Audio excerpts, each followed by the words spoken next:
Hi there, welcome back to my channel. My name is Charlotte and I'm the trauma-informed teacher. If you're new here, this channel is dedicated to teacher self-care, teacher lifestyle, and classroom teaching tips. So welcome, I'm so glad you're here. If you're returning, thanks for coming back for another video. Today's video is going to be kind of a long video because I'm going to show you all the things that I have been doing this month and also what I'm planning for the next couple of weeks as we wrap up the last half of the month. The first part of the video, I'm going to show you my process that I go through. I do have another video in which I sort of detailed my process, but this one's going to be a little bit different because, as you know, February is a month that there are so many things going on. We have Black History Month, we have Valentine's Day, we have President's Day, and also we have World Kindness in the month of February, and our school actually celebrated Kindness Week this year. So there are so many things that you can do activities on, and it really lends itself well to a lot of thematic type of learning. And so I'm gonna show you how I've kind of woven those things through my curriculum. And I'm still teaching out of the manual that I have that's for my CKLA reading, and I'm teaching out of Open Up resources for math, and I'm sticking with the curriculum that I've been provided. I'm still able to have a lot of fun and inject some creativity into my lesson plans because I have figured out a way that I can always mesh all of those things together. So I'm gonna kind of share that with you, and then if you stick around to the very end of the video, I am going to give you an update on the teacher challenge that I've been doing with my friend Nikki in Ohio. She teaches 3rd grade in Ohio. If you didn't watch the video, I'm doing a challenge with another teacher and their class, and if you haven't watched it already, I'll put the video up in the cards and you can go ahead and watch it whenever you have time. But I think it's going to be a lot of fun, and yeah, like I said, I will update you on that at the end of the video. So I hope that if you are in the mood to plan and you need some ideas for the month of February, or you just want to have some background going on behind you as you plan, that you'll go ahead and get out your materials and plan alongside me. I hope that you will get cozy, get your favorite beverage, a coffee, whatever you like, and settle in. Let's have some fun planning together for the month of February. All right, so first thing, I want to talk about my process. Whenever I plan, I always like to map everything out, kind of like in a web, and I get my major themes mapped out so that I can see where my standards are, what order I want to teach things in, and also I can figure out where the overlaps are so that I can weave my curriculum together. I'd like to make it make sense for the students. If you don't know already, teaching thematically is a way that really helps students connect with what they're learning better. It helps it make sense to them, like why they need to learn it, which means you're going to have better engagement. It also gives you an opportunity to reinforce skills in all your different subject areas that you're teaching throughout the day. So the students are hearing some of the same things repeatedly throughout their reading and all of their math lessons, their science, their social studies. When you're hitting things in multiple subjects, it really helps them to retain what they're learning, and there's more of a chance that they're going to carry that on to the next grade level. So thematic teaching is a great strategy to use if you want to increase retention with your students and you want to increase engagement with your students and interest. So when I'm teaching thematically, one of the things that I need to do is I need to map out my different ideas of what I'm going to be teaching. So for February, like I said, we have Black History Month, so I wrote that in the middle, and then I have written some different ideas for things that I want to do. Like I want to do articles. I have been doing Newsella and ReadWorks articles that are on different important Black Americans. and their contributions. We are doing an inventors thing in our reading curriculum, so I thought it would be good for us to also talk about African American inventors, and I can even slide in there female inventors and talk about that as well. One of the things that's good to do in the wintertime is a wax museum, because we are supposed to be having students focus on important people in our state. So that's an opportunity for me to pull some of those wax museum character options that my students will be researching and presenting on from Black Americans.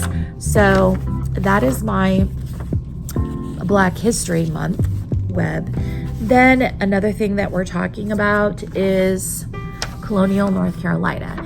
This one I have that I wanted to talk about slaves in colonial North Carolina, what their role was, how they brought different traditions and cultural things to our state, which that's right in our standards. Indentured servants, the difference between indentured servants in the colonies and regular slaves. The life of a merchant and the life of a child in the colonies, and then the early economy. So the beginning of this month, I talked about basically a lot of the people that came to begin the colonies were merchants. And so I talked to students about the different types of merchant jobs that were typical for North Carolina. And we have before explored like the natural resources and, where they would get their materials, their raw materials for the things that they were making. But in this month, I really kind of extended that, and I talked to students about the problems that Carolina started to have with taxation. So I introduced the topic of taxation without representation. We also talked about exploration and trade. That's something that we just recently studied the last couple of days. And the students are learning about lord proprietors, which, they ended up kind of being the governors of different areas. So kind of an introduction to how North Carolina started to get involved in the Revolution and showing an interest in pulling away from the leadership of England. You can see already that I have some overlaps. I've got overlaps between my curriculum about inventors.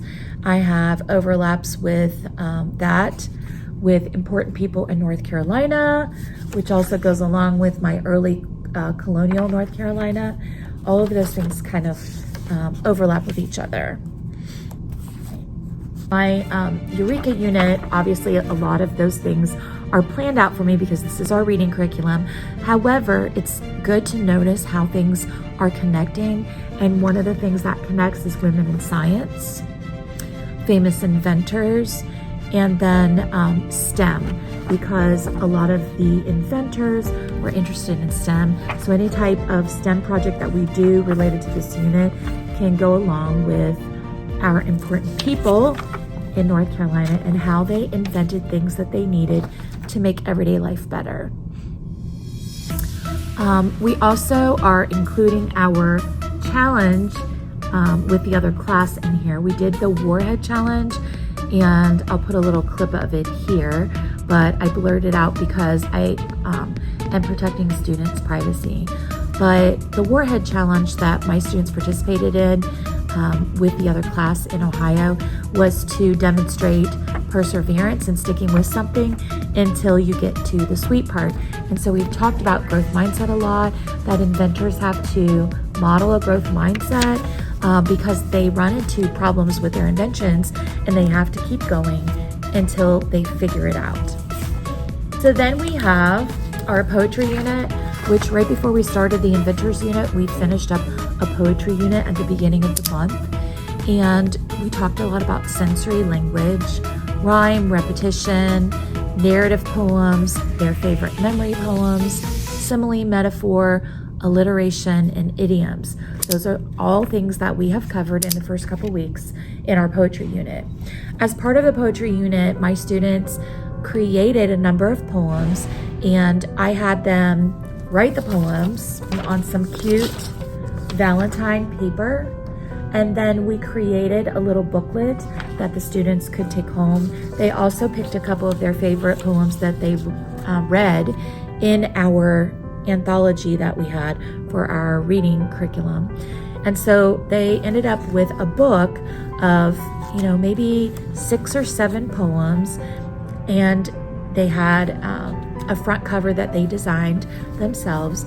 And the culminating activity for that unit that we just finished was we did a poetry cafe in my class. So instead of just having a typical Valentine's Day party that I would normally do, since we were just getting ready to finish our unit on poetry, I had the parents come in and enjoy snacks with us, and our students came up front, read their poems in front of the class, and enjoyed sharing what they had learned about the different poetic devices with their parents. And then they passed out their Valentines, and everyone got to eat snacks together with their parents and just kind of celebrate the end of the unit. I really enjoyed doing my Valentine party that way this year, and I may, if I'm able to keep kind of the same pacing for this time of year next year, I may end up repeating that if I'm in the 4th grade again, because I think the parents enjoyed it and it was a lot of fun. All right, so for Valentine's, we have an overlap with our poetry cafe. We also had the students do in one of their station writings a writing prompt, write about something or someone you love. And I even showed students how they can make this silly. It didn't have to be serious, like a girlfriend or boyfriend love, or it could be about a special person, like a grandparent, a favorite aunt or uncle. It could be about one of their parents, one of their friends. But I also showed them how they could do something I love, like I absolutely love macaroni and cheese kind of poem or something like that. And then for Valentine's Day also, it's fun to be able to offer students some themed practice. So one of the things that we did in math, when we finished up our place value unit recently, I gave them the test, and then I wanted to kind of see what they remembered from fractions last year. So I gave them this sweet treat activity. I will link this below. This is actually a paid product from TBT, so you will have to purchase it, your own license to it. But we used this Sweet Treats Valentine fraction activity. It comes with these little sheets, and then you have questions. For example, what fraction of the set are cupcakes? So the students would need to count the cupcakes, count the total, figure out the fractions, and then they choose from the multiple choice answers. And then there's also some open-ended questions on here. Tell the different ways you can make 8/20ths, how many chocolate kisses are 1/5 of the set, how many treats are half of the set, and then decompose the fraction 20/20 using each of the treats in the set. So that was just a nice little connected activity to Valentine's Day, but it gave me some information before the unit about kind of where they were, what they remembered from 3rd grade, and so on. Obviously, we had our poetry cafe, we had our Valentine's party, that's all Valentine's Day. We had some overlap with our Valentine's activities with the Kindness Month activities. And so our counselor, she started the Kindness Week, and each day we had to wear a different Spirit Day outfit, but it was very low key, and I loved the way she did it because it wasn't anything like everything but a backpack or anything like that. It was simple, like one day you wear red, pink, or hearts. Another day you wear a positive message shirt. Another day you wear flannel because kindness keeps you cozy on the inside. I don't remember what the 4th day was, but the 5th day today was to wear our school colors because we have our senior night game tonight. So it's black and gold. So I have this black outfit on today for that. So one of the things we had to do was to create a class slogan. And so we were doing so many other things, getting ready for the poetry cafe and all of that, that I just decided that I would create the slogan, but my students would be the ones to create like a display for the slogan. We had to have either a door decoration or we had to have like a hallway display of some sort, bulletin board, to showcase our slogan. So I went online and searched on Pinterest, and I decided that I really liked the display that says be the eye in kind.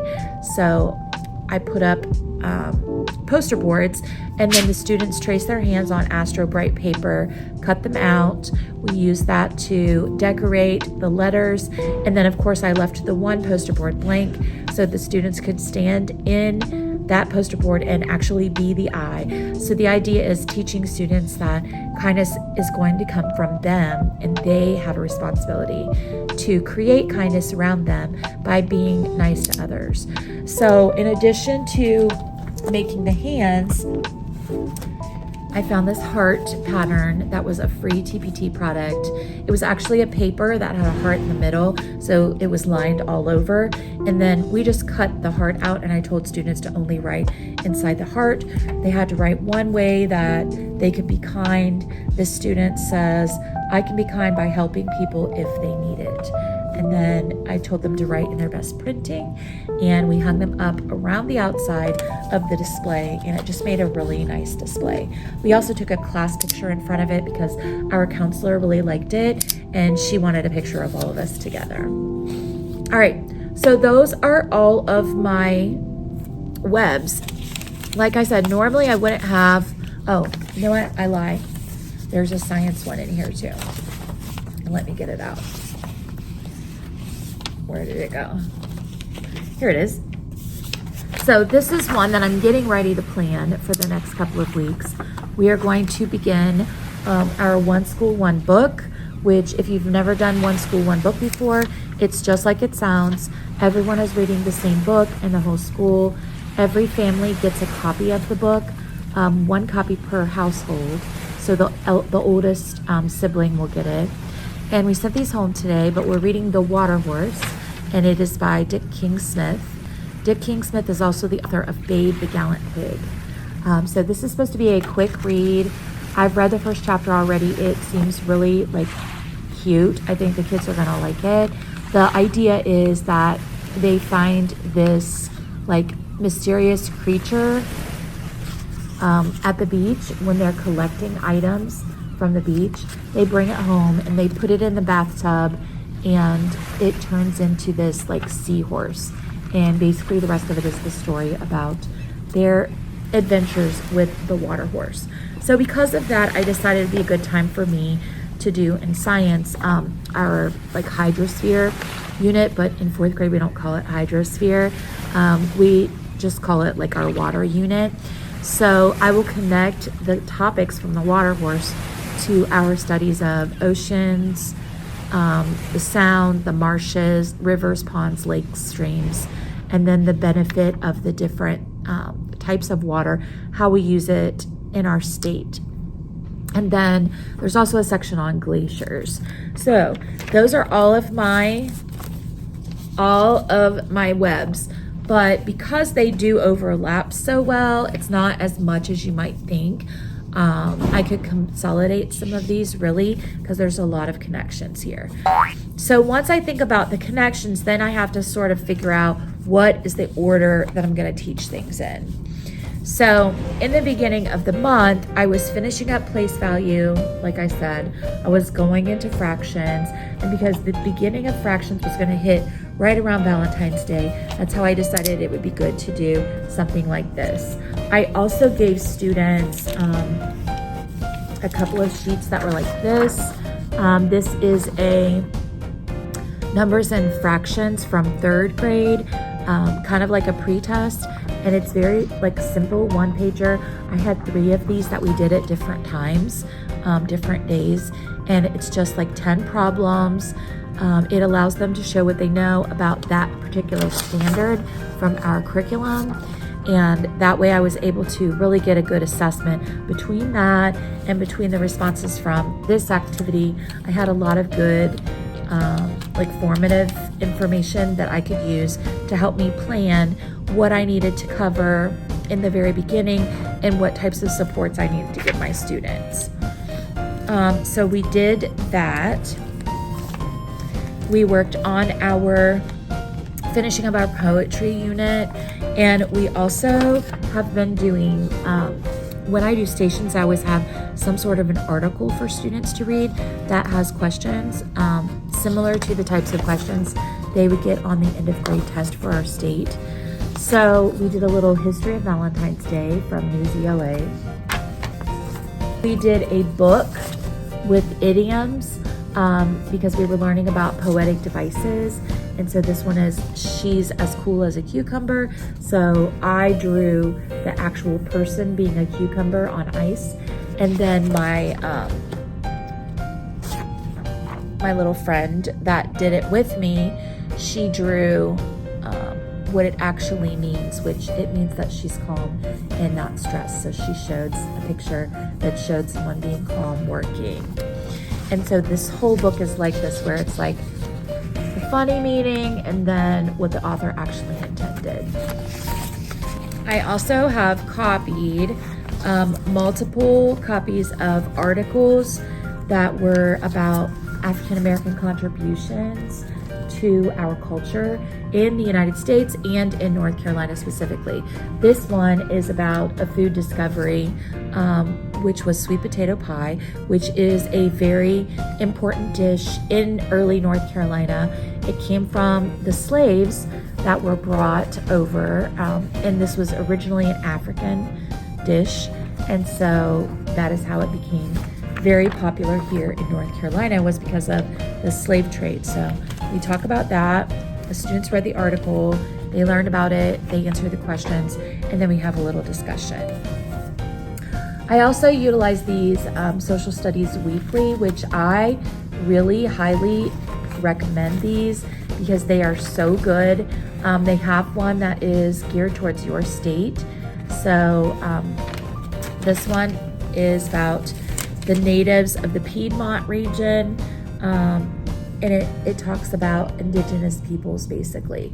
And we just read one today that talked about the slave trade and the influences of the slave trade. And then it also talked about like the Boston Tea Party and the tea parties that started happening all over the colonies, which there was one that happened local to us. So that was kind of interesting for the students.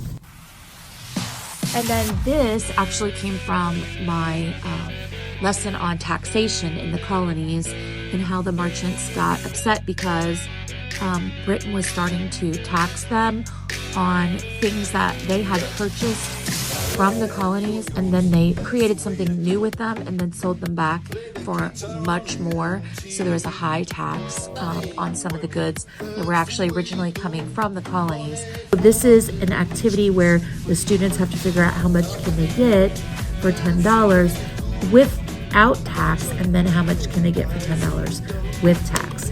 And so it taught them to think about why the colonists were upset with the taxation, and gave us an opportunity to kind of like talk about that whole thing, which ended up being one of the primary causes of the Revolutionary War later on. Okay, so those are some of the things that I have used. We're right now doing this really cool unit in Amplify. It is only a couple of weeks unit. Usually our units are like 4 weeks, sometimes 5 or 6. But this unit is only a few weeks. But the cool thing about it is that it's really heavy on researching for text evidence, and it also is heavy on teaching them about real inventors. So these are little cards that come with a curriculum, and on the back of the card, it gives them a space to write the name of the inventor, their birth date, their birthplace, the invention, a challenge or disappointment that the inventor faced, and then one fact about the inventor or story that the students found interesting. And then these actually are perforated, so you can ask students questions. And we played a little game yesterday where I said, which inventor would you ask for help if you needed to know how to do this? And then we discussed a little bit about how inventors collaborate with each other and use each other's ideas to create even better things. So they were able to use their cards and read, the details that they had found. And then whoever got most of them correct, they were able to earn points. So these are the different inventor groups. We have the airplane group, the alarm clock group, the microscope group, the paper group, the radio group, and the telephone group. So each one of these is actually a group of students that are working, and we assign points. My point chart is actually digital, but this is a copy of it that's not filled in. And each time that they complete a challenge, they use the text to find text evidence. They'll do the challenge. Sometimes it's even a STEM challenge. Like the first day they had to figure out how to move a bouncy ball around the table without touching it.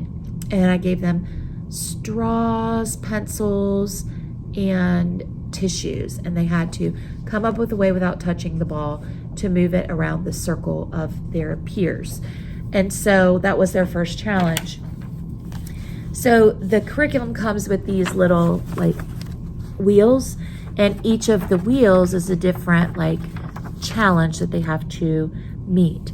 So the first one was a collaboration challenge, the STEM challenge I told you about. Right now we're finishing up the research challenge. So students are researching why Thomas Edison was considered to be one of the greatest inventors of all time. And in their books, they have information on each of the inventions and how it came to be.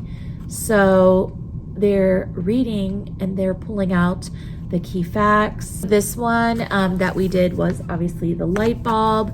And today they have another little book that's like a notebook they're allowed to write in.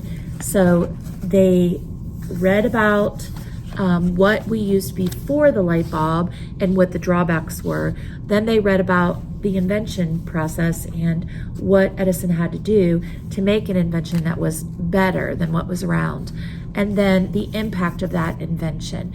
So they pulled all those details out, they wrote it in their notebook, and then they had to turn that into a friendly letter. So today's activity, they wrote a friendly letter that told Edison why they thought that his invention was the best invention compared to all the other inventors that we've been studying.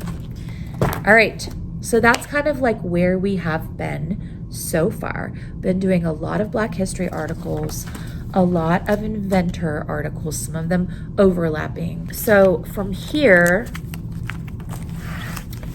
this is what my regular plan book looks like. I have 2 blocks for ELA. My day is when we come in the morning, we have just a little bit of time, and I give them some sort of a morning work, and it's usually math. That is a skill review, like a spiral review. Then after 5-minute math, then I take attendance, we go down, we eat breakfast, we come back, we have what we call healthy active kids, so students move. I put a video on that's some sort of dance video. I've been doing a lot of Coach Corey Martin videos, but there's some other ones where it's they're in a video game, and they really like those. So we do that. Then we have an hour and a half to 2 hours of ELA.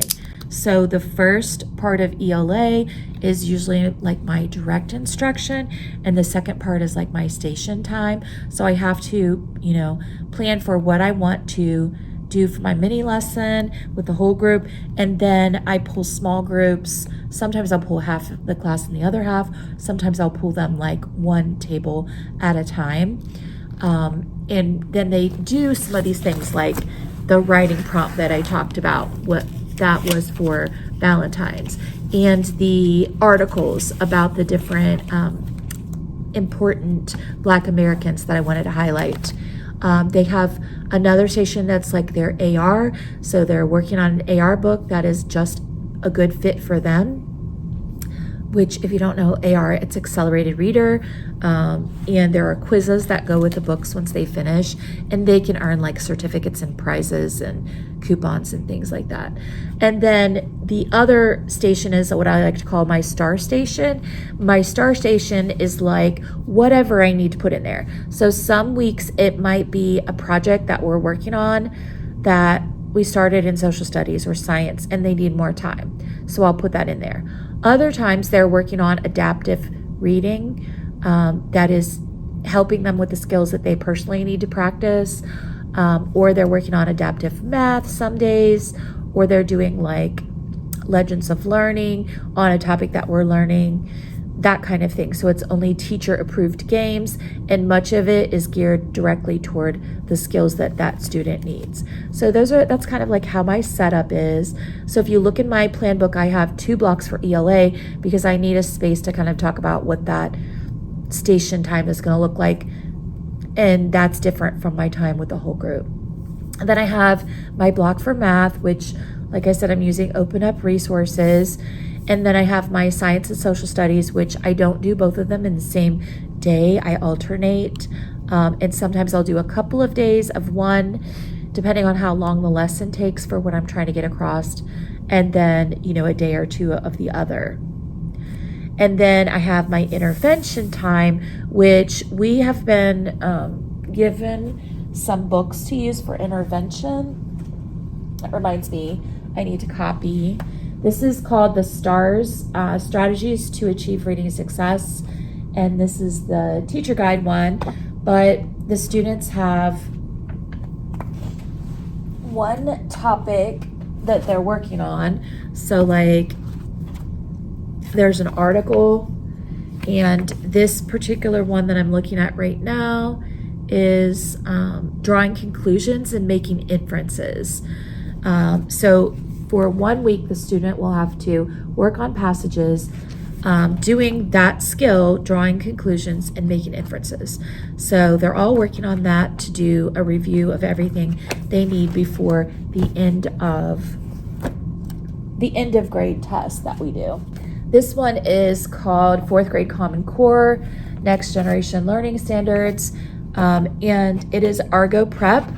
And this one is kind of like a spiral review, but it is all one topic for that week. So week 1 is on place value and number sense, and there are 4 days, and then the 5th day is like a little quiz kind of thing.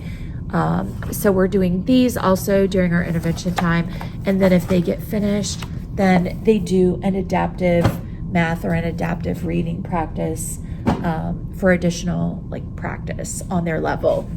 So that's how it's set up. So basically I have all of these activities, all of these ideas, and then I follow this day by day.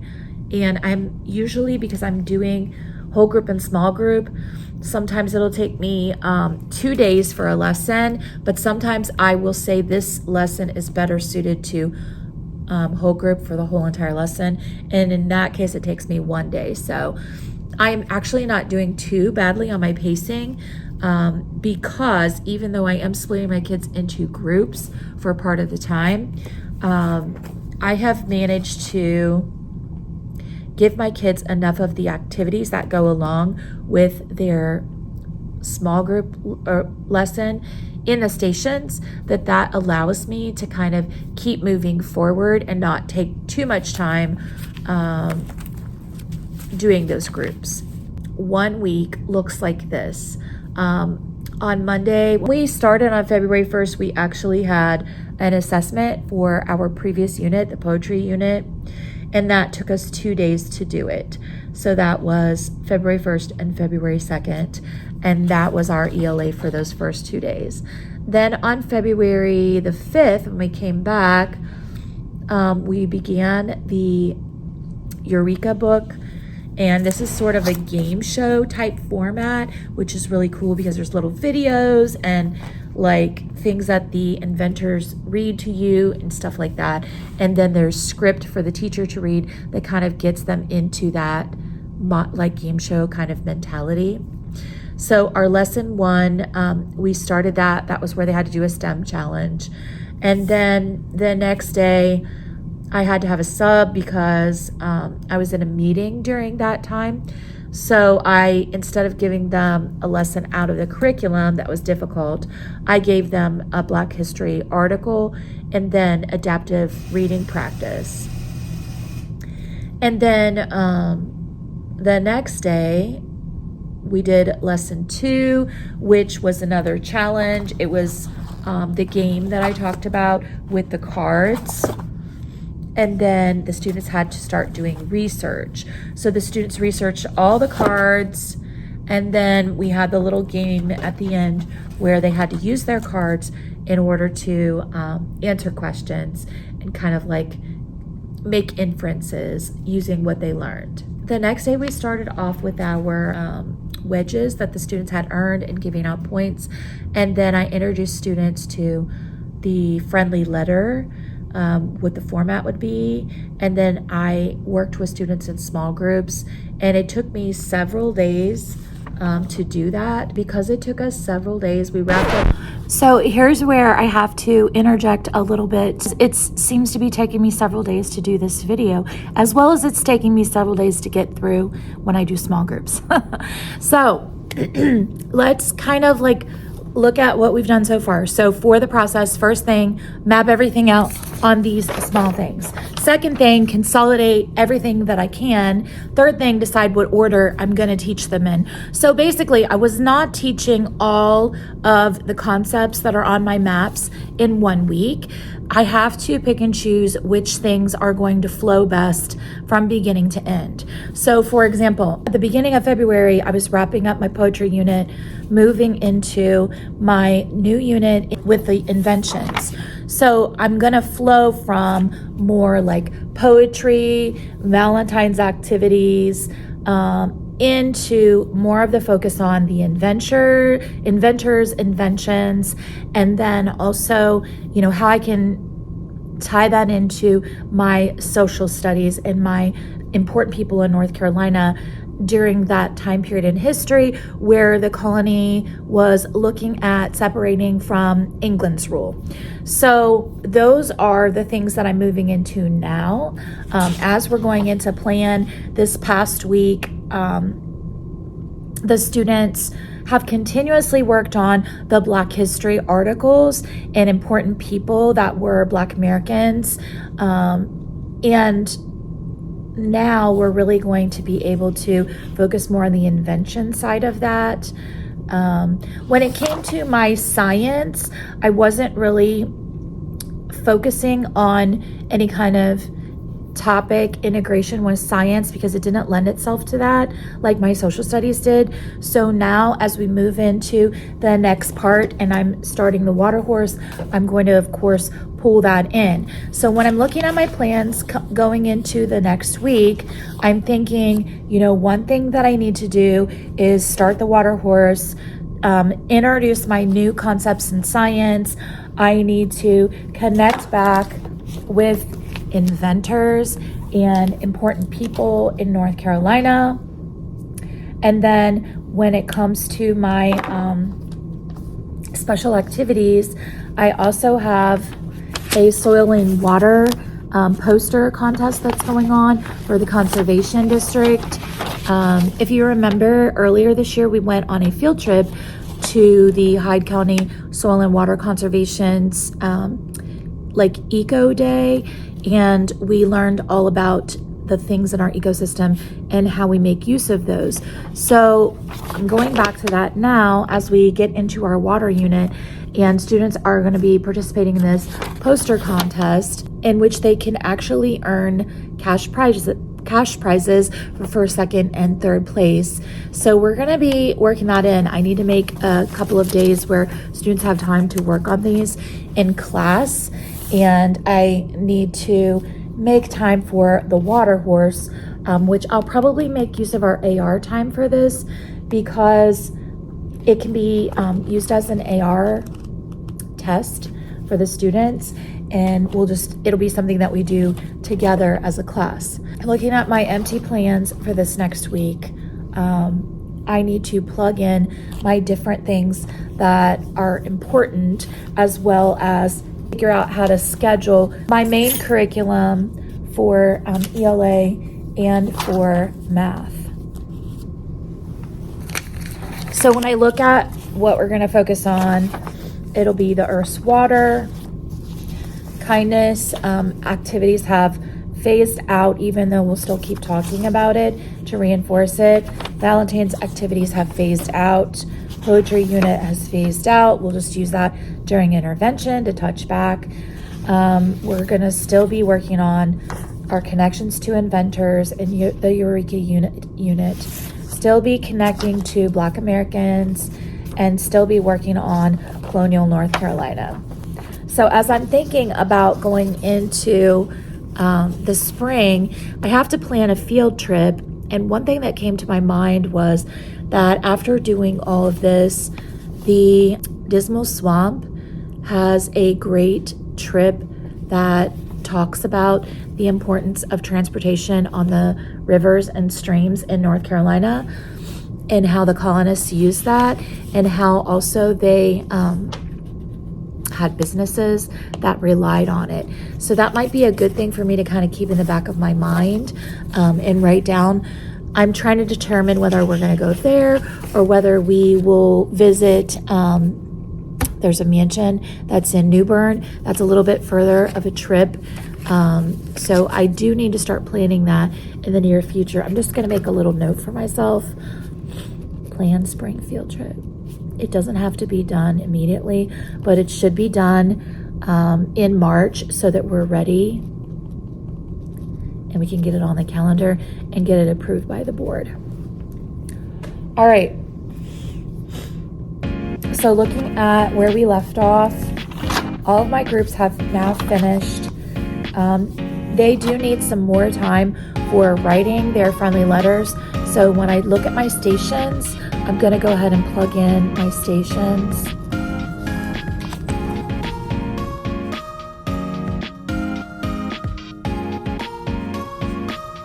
We're going to introduce the Wax Museum, and I'm going to put Wax Museum research for ELA. So once they get their person, they're going to spend that time reading articles and information about their person. For writing,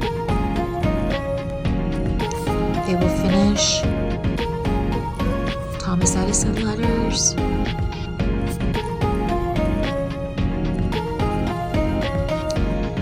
AR is self-explanatory, and STAR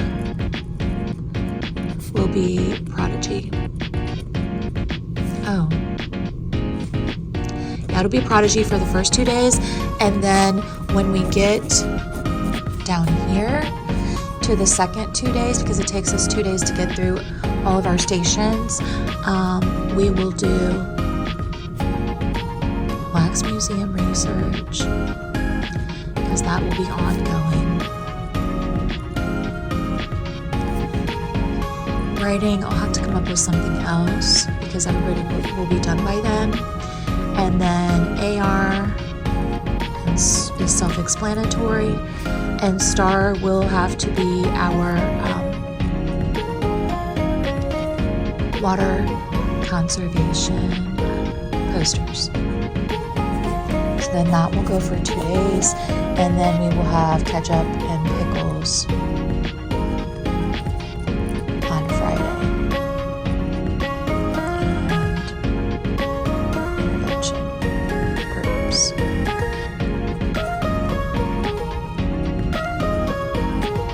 I do extra intervention on Fridays. I find that it's a good time for me to work with students who haven't been completing work due to they are not understanding what they're supposed to be doing. So I'll just pull some kids who have turned in empty work or not turned in something for an assignment as I'm grading throughout the week. and I'll make a list of those kids, and then I work with them on Fridays during their ketchup and pickles time, which, if you don't know what ketchup and pickles is, it's basically just like a day for them to catch up, and then the pickles are like special things that they get to do if they're caught up, so that then they get to have some choice in those, and they really like it.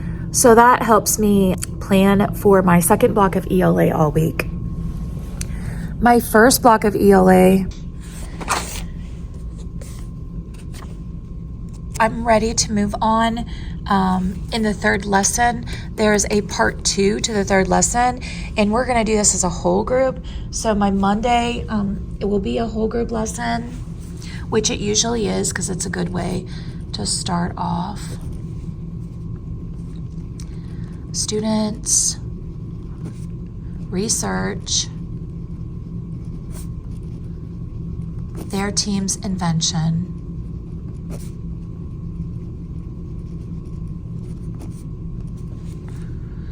and complete worksheet. So they're going to have to do the same process that they used for researching Edison's invention of the light bulb to research their own team's invention, whether that's airplane, paper, radio, whatever it is. And that's something that they can do pretty independently. So I might actually get through a little bit of extra station work while they're doing that. On Tuesday,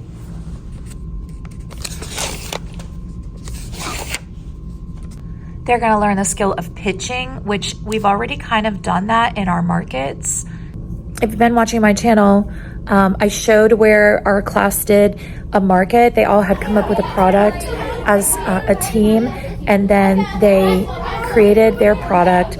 They actually sold it for my classroom currency, and we did pitching for that. So they had to create like a short advertisement that they presented to the class, and I talked to them a little bit about how to pitch their idea as being something that students would want to buy with their classroom currency. Since I didn't give them enough currency to be able to buy everything that all the students were selling, I thought it would be a good way for them to experience the feeling of making a choice and having an opportunity cost, which is a personal finance lesson that's in our standards. So my students are already, thankfully, kind of good at this. They did a really nice job when they did it for social studies. So it should be something that we can get through pretty quickly.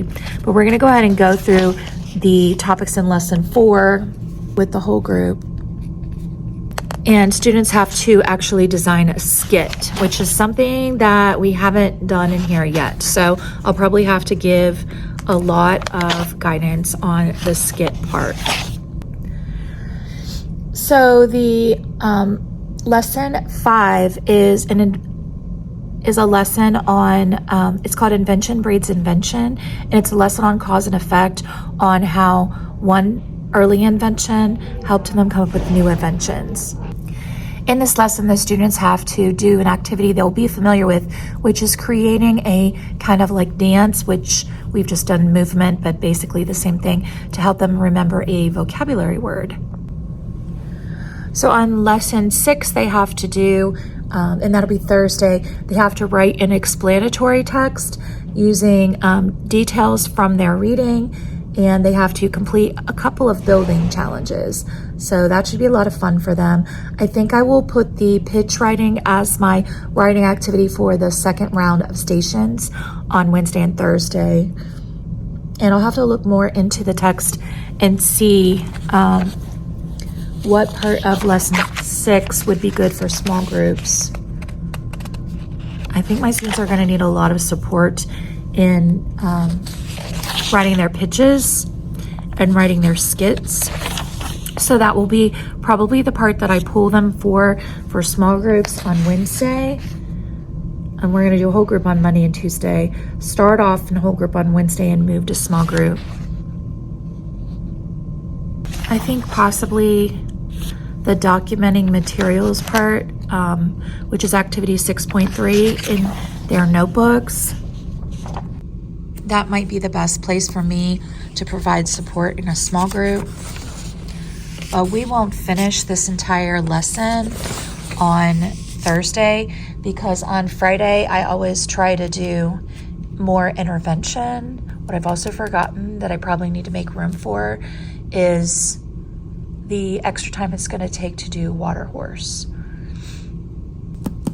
I think probably it would make sense to do water horse. I do that as like our morning work.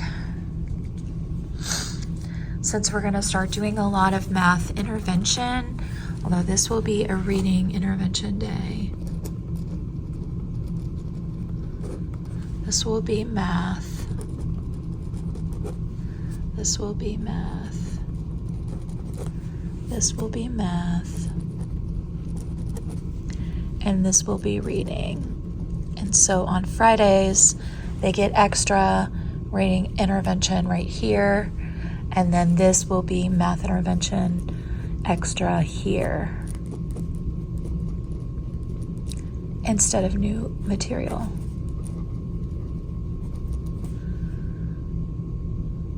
For now, I'm just going to give myself general room to wrap up lesson 6 because I have a feeling that it's possible that some of these things might get pushed a little bit depending on how long it takes them to do some of the challenges. So I'm leaving myself some space, and if we get done, we can always add in time to work on these because this is something that it has a due date. Hold on.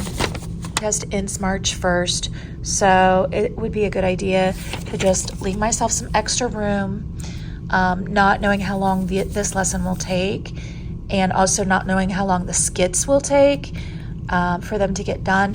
If they're done with their skits on Tuesday, then we can present them on Wednesday at the beginning of class, but they may still be working on them, which will kind of push everything down a little bit. So I'm giving myself that grace there, and I have a backup plan that I'm going to write in here. If extra time work on soil and water posters. Okay, so now I have a plan B in case our lessons go faster than I'm anticipating. So that's my reading, both blocks. I'm gonna go in and search for where I pick up with math.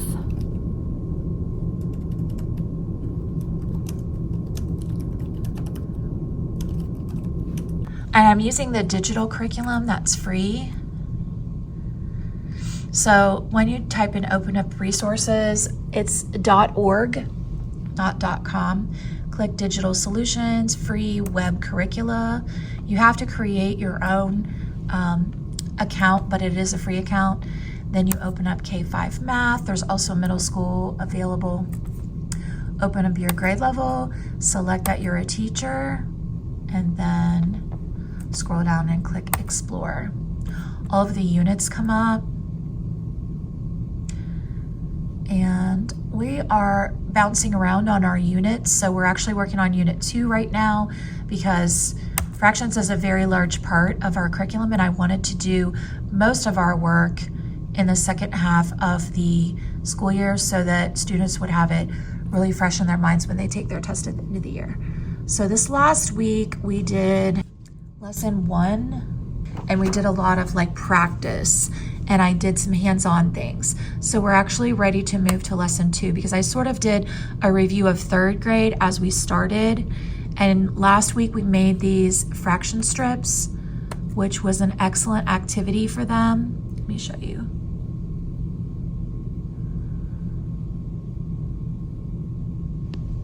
So students took a piece of paper and they cut these strips out of the piece of paper lengthwise, and then this would represent one whole, and then they made a second strip that had 2 halves, a third strip that had 4/4, and a fourth strip that had 8/8.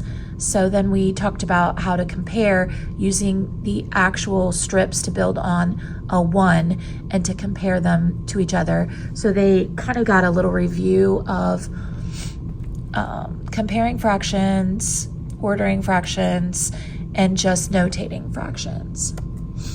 So now we're in lesson 2.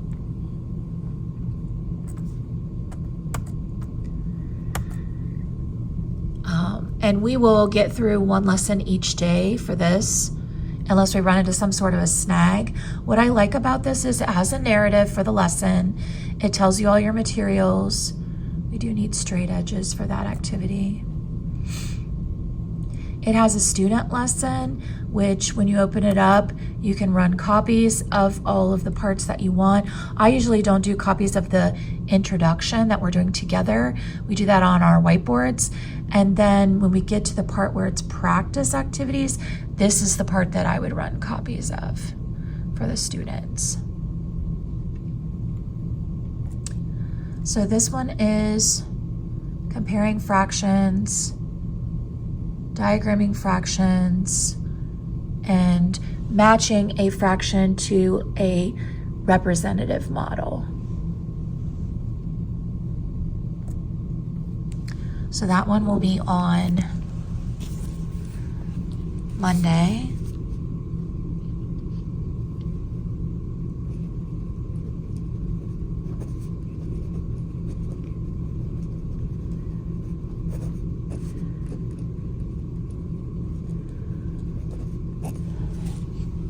On Tuesday, we will review that at the start, and then we'll do lesson 3.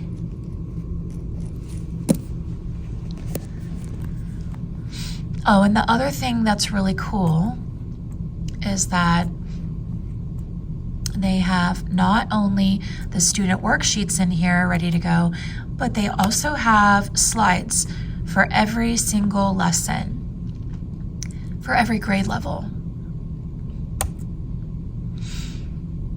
So like here are the slides that you can teach from, with all the questions, the objectives, the pictures, the exercises, when you're supposed to discuss, so you've got a visual for that.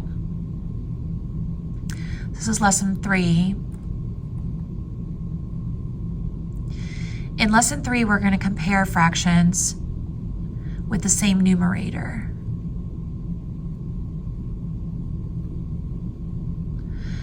So this helps them understand the difference between the numerator and the denominator, and understand how to compare fractions with different denominators. That's what we're going to do for Tuesday.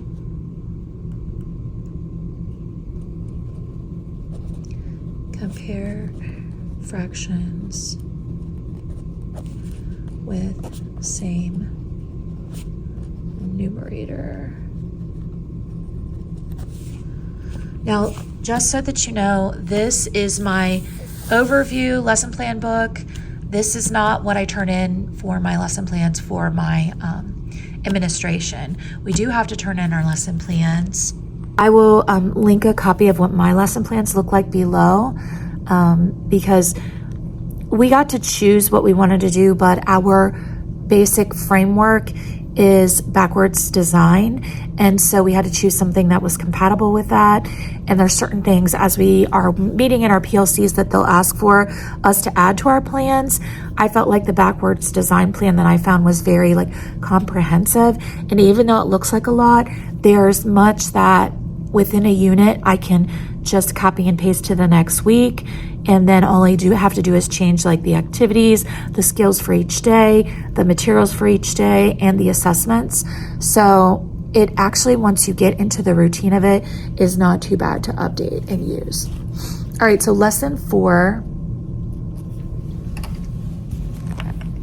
Let's take a look at lesson 4.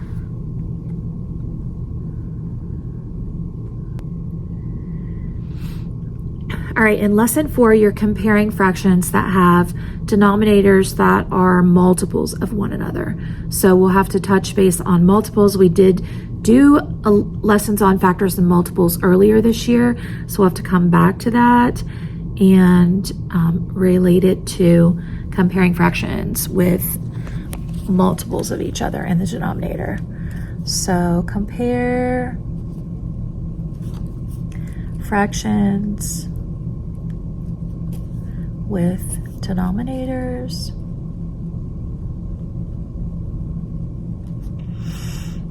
that are multiples of one another. Okay, I feel like when we get to lesson 4, I might have to slow down. It might take me 2 days to do lesson 4 because I think it's going to be a harder concept for a lot of my students. So I'm trying to figure out, I think for Thursday, I'm gonna do day 2, lesson 4 practice. And then once we get there, if I need to move on, I can always move on to lesson 5 because it's right there for me. In fact, let's look and see what lesson 5 is. And the reason I'm saying that I think it's going to take 2 days is because the time that has passed and what we have done, we did an entire place value unit that was starting before Christmas, and we did it in January, the whole month of January. So we did 4+ weeks of place value in between when we did multiples and now. So I think there's going to be some of my students that are going to need just that extra practice before we can move on to something more difficult. All right, so the next part is finding equivalent fractions on a number line. So I feel really good about waiting on that because that's a big skill, and we could honestly spend an entire week working on equivalent fractions on a number line. And in fact, that's like going to be a really important thing on our test at the end of the year. So I don't mind slowing down right now and taking extra time to do these skills because I know how critical they are to my grade level. So I'd rather give them that extra time and then start a big skill towards the end of the week on a Thursday. And then that way on Friday, my math intervention groups can be on students who need help comparing fractions. And we will use manipulatives. Okay, so day 1, we're going to use manipulatives and then practice with manipulatives so that I make sure that I remember that I need to get that in there. So as I'm going, one of the things I like to do is kind of make notes for myself about what I'm going to have to prepare in my planning time. So let's do that right now. So for this day, I'm going to need to have my wax museum, directions, packet, list of people that they can choose from. I'm gonna need to have my copies for students who don't have their book. I have a student that I think he's hiding his reading book so he doesn't have to write in it.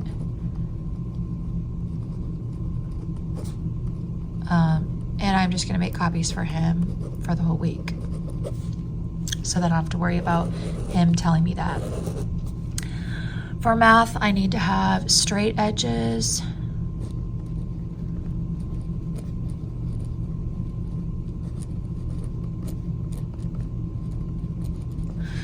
for the next day, I need to have fraction, manipulatives,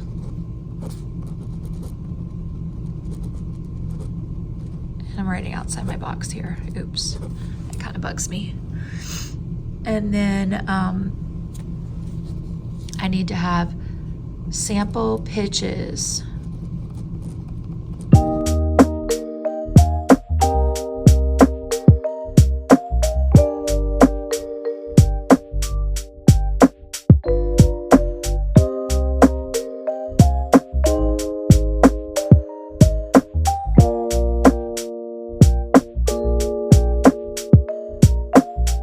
So gonna need to buy some poster board. So I need to make a note to myself right here, buy poster boards.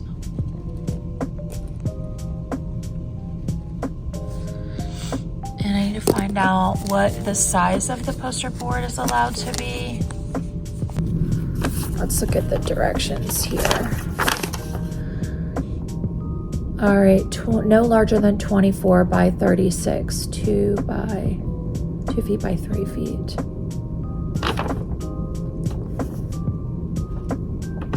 Okay, so I need to buy my poster boards for my students and do those today.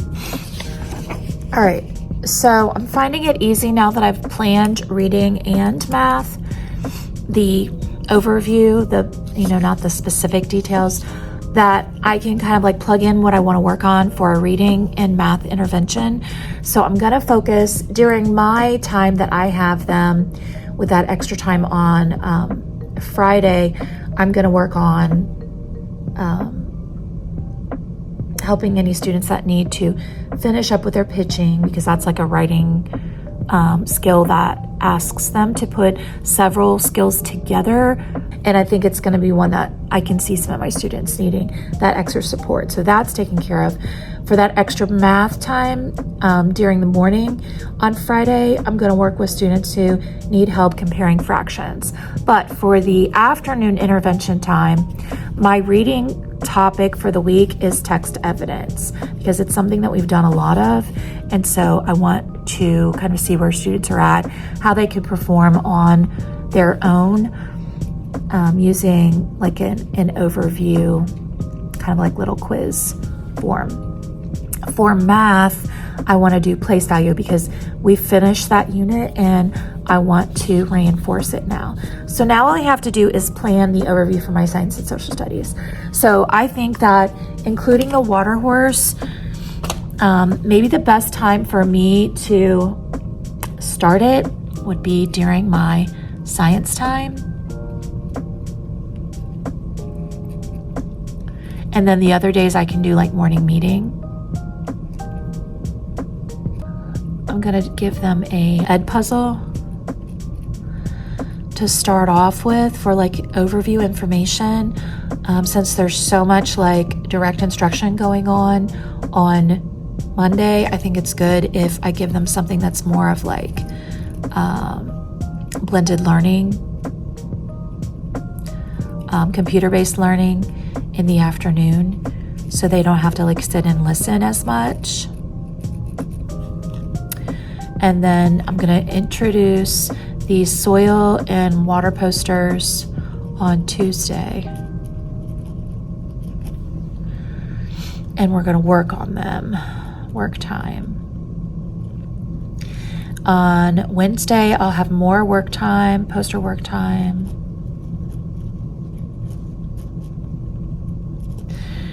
And I'll have Legends of Learning if they get finished early. And then on Thursday and Friday, that leaves time for social studies. So let's take a look at where we're at in our standards and what I need to be doing and what I have that I can use for the social studies, because we don't actually have a book for the social studies. When we worked on our market, we started off talking about the movement of people, goods, and ideas, and then we talked about the development of the area as the colony developed, and then we came up to economics, and we talked about resources in the area, different parts of North Carolina, scarcity and economic decisions. We talked about factors of production, we talked about personal finance, and then they had their market.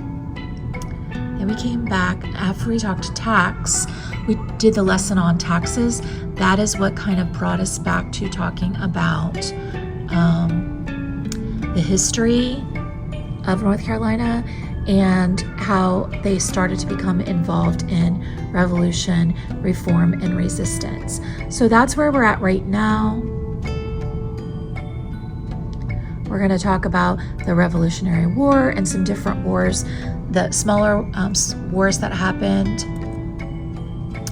So on Social Studies Weekly, we have an article that's called Conflict, and it goes through After that, to the Tuscarora War, the Yamasee War, French and Indian War, Alamance Creek, and then it gets down to the Edenton Tea Party, which is our local area that's like within an hour of us here and leading into the Revolutionary War.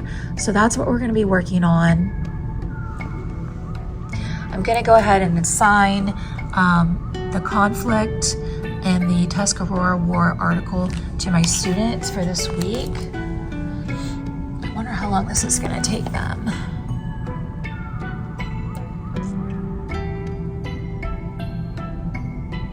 I have a few little questions afterwards. So maybe they can do 2 articles a day so we can get through to the French and Indian War. And then next week I'll probably focus a lot on social studies. So I'm going to go ahead and write down Social Studies Weekly,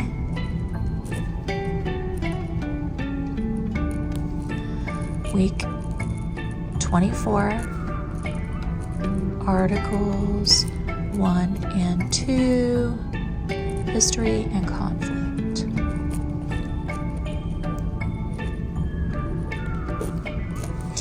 And then week 24, articles 3 to 4, Tuscarora War,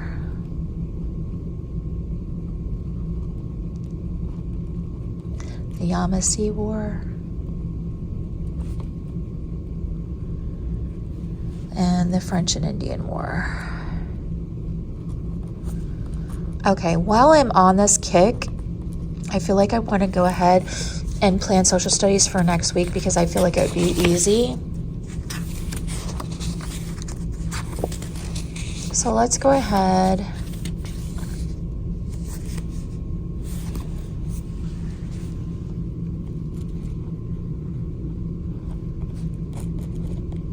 and let's do social studies. Social studies. Let's see, 1, 2. We got 1 day, 2 days.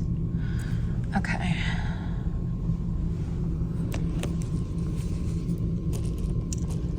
Social studies. Let's do 3 days and let's do science on these days. So over here we're going to have week 24, Social Studies Weekly, week 24. Done with our posters at that point with all the time I'm giving them in stations as well. So we're going to do, oh look, it's leap day. I need to do something fun for that. I have to think about what I can do for that. Maybe take a picture of my class together on the playground or something.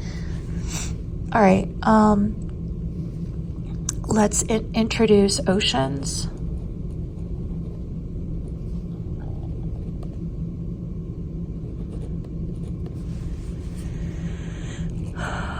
And then I'll have to figure out what I want to do for the actual activities later. Let's try that again.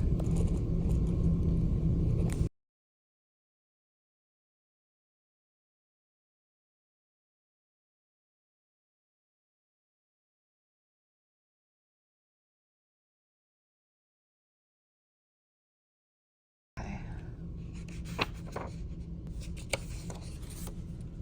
All right. That is the basis of my lessons for next week. And now all I'm going to have to do is go back in to my template that I have on Google Docs.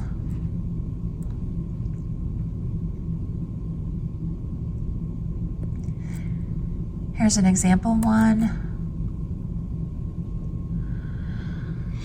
And I'm just going to go in and I'm going to fill in essential questions, writing prompts, the standards, the learning objectives for each day, materials needed for each day, and then pre-assessment, formative assessment, summative assessment, and then activities for Monday through Friday. So yeah, that's my reading for the week. And I have one for math, and then I have one that's combined for science and social studies. And for intervention, I just sort of list what I'm doing. Of course, once you finish mapping out your activities for the week, there's always the prepping of materials, which takes another, few hours. And even sometimes you're working on that throughout the week, but at least then you can make yourself a really good, strong outline of what you need to do in order throughout the week to make sure you're keeping up with your daily lessons, that you're prepped for everything. So those are little things I find that I can manage to do during my planning time. If I need to run some copies for something, I try to get as many of my copies run before the week starts, but sometimes it's just not realistic. And when that happens, as long as I have a good, strong to-do list in order of priority for the week, then I usually get everything done with no problem. So now my last thing that I need to do is I just need to type a quick note. I need to type a quick note to our alternative school teacher and let her know what our plans are for every day of the week so that she is prepared to work with my students. So Monday, ELA, we're gonna do finishing up lessons 3B, invention research for each team. Airplane, etc. Each team's object. Lesson 4 through 6. Math, you're going to be, this group has to take the place value test, and then they need to do fractions, unit 2, lessons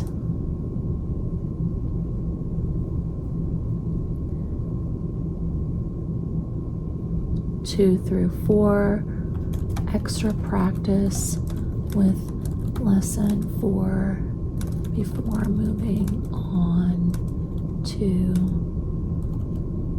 fractions on a number line.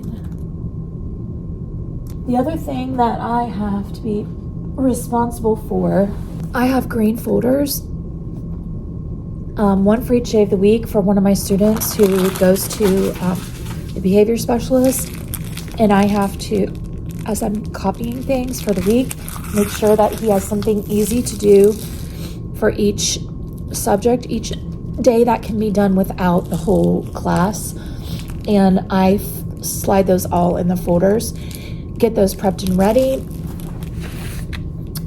And then each day I just put the folder in the mailbox for our behavior specialist, and then take out the work that he's already completed so I can take a look at how he's doing. And then there are little things that I have to do, like I need to hang these over there on my focus wall for my new unit so that they have a visual representation for these different types of fractions and what the different vocabulary words mean in our unit. So yeah, that's it in a nutshell. If you'd like to see me plan actually on the template that I turn in to my administrators, let me know in the comments. I'd be happy to do one of those for you, but like I said, I will put an example. I have hiccups now. I'll put an example down below, and I'll also put a blank one that you can use and modify for your own grade level and subjects. So that's it. That is my process from start to finish. Of course, you're not going to get to see all the materials prep that goes after this, but this video has gone on way way long enough. I'll try to include some of that in my daily vlogs. I hope you've enjoyed this. I know it's been a super long video, but it's kind of nice. It's kind of nice sometimes, I think, to see how other people prep and, what process they go through that they have found that works for them. This is mine. I am a creative,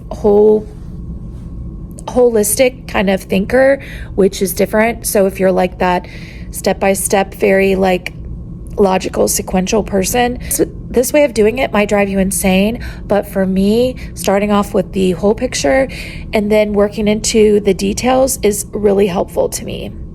So let's recap.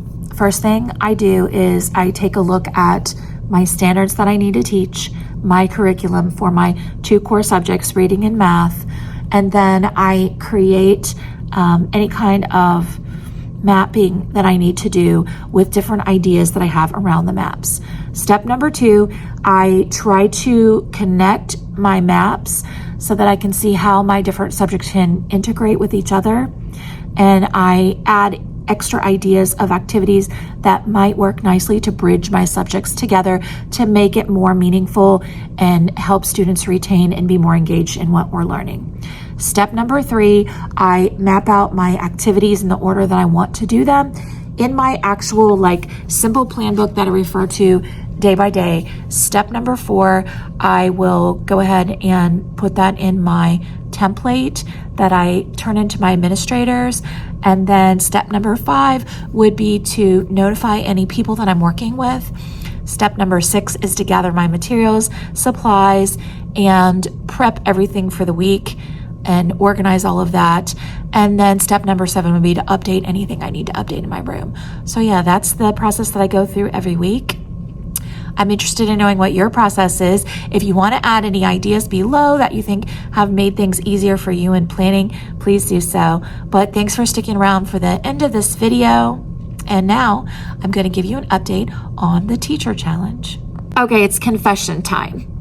First of all, there have been so many activities in our school this week.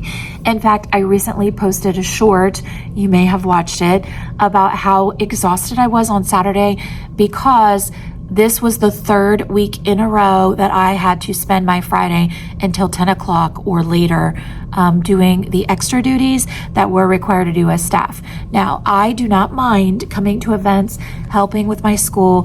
I love to be there for the students, to do special things for them. However, I do not think that it's cool to have so many activities going on that your teachers are doing that every Friday night for a whole month, because next week, I also have another commitment on Friday that's going to keep me out late. So it's just something to think about when you and your staff are planning, if you're on your school improvement team, when you're planning your calendar out, think about who's going to be here a whole bunch. How can we spread things out so that teachers are not doing that every single week, but yet they're still able to support the school, show up for events, and promote a positive school community without totally exhausting themselves. So that is what I'm going to say at the very beginning of how did I do on the teacher challenge so far. I will tell you that these are the things I was supposed to do this week. Pull a student aside to praise them about their progress. I did that. Check. I kind of feel like I do that all the time, but it was nice to intentionally think about a student that might need it that I don't always praise. So that was good. My student, I also called their parent, and their parent was really happy about that. So that was a good feeling, a good moment. And I think that that child worked harder the rest of the week as a result of that. This one I did not do. Not gonna lie, I did not have time to take a walk during my planning and focus on positive thoughts this week because I was doing so many things for the Valentine's Day Cafe, the Kindness Challenge, the bulletin board, all of that stuff. And then we had the dance on Friday. I just didn't have time. I had so many things going on. And this new reading that we were doing with the Eureka, there's a lot of prep for it because there's a lot of fun activities for the kids, which is great, but it also meant that my planning time was taken up. So Didn't get to that one. Need to do this one later this week. This one, yay, good job. And then the last one said, write a funny joke on the board. I did not do that, but I'm going to move this. Move to Monday. One of the reasons I didn't do this was because a lot of my students were already kind of hyped up from Valentine's Day candy. And I find that if your students are already hyped up, it's probably not a good idea for you to add to the chaos by saying something or doing something that's like super funny. However, I did do the kindness challenge where my students made the bulletin board, and I feel like that sort of took the place of some of the things that I was going to do this week as far as connecting with my class and doing something positive together. So I'm going to give myself a little bit of grace there because I feel like I did the intention of the Happy Teacher Challenge, because listening to students tell me how they could be kind was a pick-me-up for us, for me as a teacher and for them as students, and it helped us connect. So I feel like week 1 was not a total wash, but week 2, I definitely want to do better. So here's what I have planned for this week. Organize an area of my classroom that has a lot of papers. Yeah, I definitely need to do that. Call a student's parent for a positive report, which I told you I already did last week when I complimented that one student. So I'm ahead of the game, but I'll do another student. And then put an inspirational quote for myself up in the classroom one day this week. So yeah, those don't sound too terribly hard. I'm gonna go ahead and try to get those accomplished this week. And I think I'm gonna highlight them so I don't miss seeing them.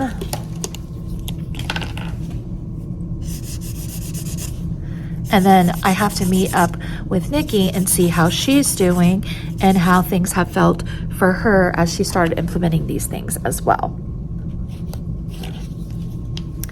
So that's it for this video. Thanks for tuning in. I hope you enjoyed this super long and super detailed planning video. If you want more like this, please pop it in the comments. Let me know, because these videos do take quite a bit to film. But if it helps you, if you like doing that, if you like planning with me, then by all means, send me a little message. I really want to interact with you guys more. So please let me know what you think if you liked it. I'm going to need to work on my Liberty work for my doctorate. So I'm going to let you go. Thanks for being here. As always, don't forget to work hard, be kind, and amazing things will happen. Have a good day. Bye.